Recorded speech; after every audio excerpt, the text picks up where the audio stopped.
तरीके से तरजीह देना। जामे तिर्मिज़ी नंबर 2465 में मौजूद एक हदीस में हुजूर नबी अकरम सल्लल्लाहु अलैहि वसल्लम ने ये नसीहत फरमाई कि जो शख्स आखिरत की तैयारी को मादी दुनिया के लिए कोशिश करने पर तरजीह देगा, इसे क़नाअत मिलेगी, इसके मामलात ठीक हो जाएंगे, उनके लिए दुरुस्त किया जाएगा और वो उनका मुक़द्दर का रिज़्क़ आसान तरीके से हासिल करेंगे। इस निस्फ़ हदीस का मतलब यह है कि जो शख्स अल्लाह ताला और मखलूक के बारे में अपने फ़राइज़ को सही तरीके से अदा करता है, जैसे कि इस मादी दुनिया की ज़ियादती से बचते हुए अपने अहलो अयाल को हलाल तरीके से मुहैया करना, इसे क़नाअत नसीब होगी। ये तब होता है जब कोई लालची हुए बगैर और ज़्यादा दुनियावी चीज़ों को हासिल करने के लिए सरगर्म कोशिश के बगैर अपने पास मौजूद चीज़ों से खुश होता है। दरहकीकत जो अपने पास मौजूद है इस पर राज़ी है, वो वाकई अमीर है, खा उसके पास दौलत कम ही क्यों ना हो, क्योंकि वो चीज़ों से बेनियाज हो जाता है। किसी भी चीज़ की आज़ादी इंसान को उसके हवाले से अमीर बनाती है। इसके अलावा ये रवैया किसी भी दुनियावी मसाइल से आराम से निपटने की इजाज़त देगा जो उसकी ज़िंदगी के दौरान पैदा हो सकते हैं। इसकी वजह यह है कि मादी दुनिया के साथ जितना कम राब्ता करेगा और आखिरत पर तवज्जो मरकूज़ करेगा, दुनिया के मसाइल इतने ही कम होंगे।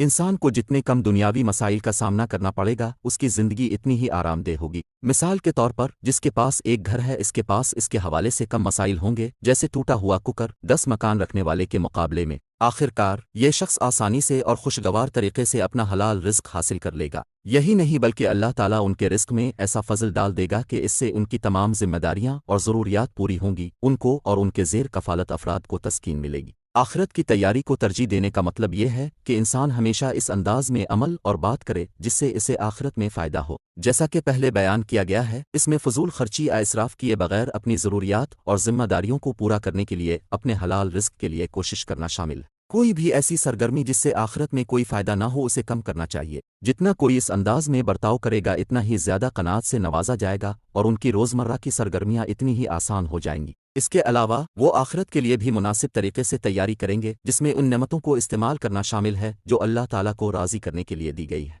इसलिए वो दोनों जहानों में अमन और कामयाबी हासिल करते हैं। लेकिन जैसा कि इस हदीस के दूसरे निस्फ़ में ज़िक्र किया गया है कि जो शख्स मादी दुनिया की कोशिश को आखिरत की तैयारी पर तरजीह देता है, अपने फ़राइज़ से गफलत बरतता है, इस मादी दुनिया की गैर ज़रूरी और ज़ियादती के लिए कोशिश करता है, वो अपनी ज़रूरत यानी हिर्स को पाएगा, क्योंकि दुनियावी चीज़ें कभी मुतमईन नहीं होती। ये तारीफ़ के मुताबिक उन्हें गरीब बना देता है, चाहे उनके पास बहुत ज़्यादा दौलत हो। ये लोग दिन भर एक दुनियावी मसले से दूसरे मसले में जाएंगे और क़नाअत हासिल करने में नाकाम रहेंगे, क्योंकि उन्होंने दुनिया के बहुत से दरवाजे खोल रखे हैं और वो अपनी किस्मत का रिस्क मुश्किल से हासिल करेंगे और ये उन्हें इत्मीनान नहीं देगा और उनके लालच को भरने के लिए काफ़ी नहीं होगा। यहाँ तक कि ये उन्हें हराम की तरफ धकेल सकता है, जिससे दोनों जहानों में ज़्यादा नुकसान होता है। आखिरकार अपने रवैये की वजह से वो आखिरत के लिए मुनासिब तैयारी नहीं कर पाएंगे। इसलिए ये शख्स दोनों जहानों में तनाव और बेइत्मीनानी हासिल करता है। जेल और जन्नत।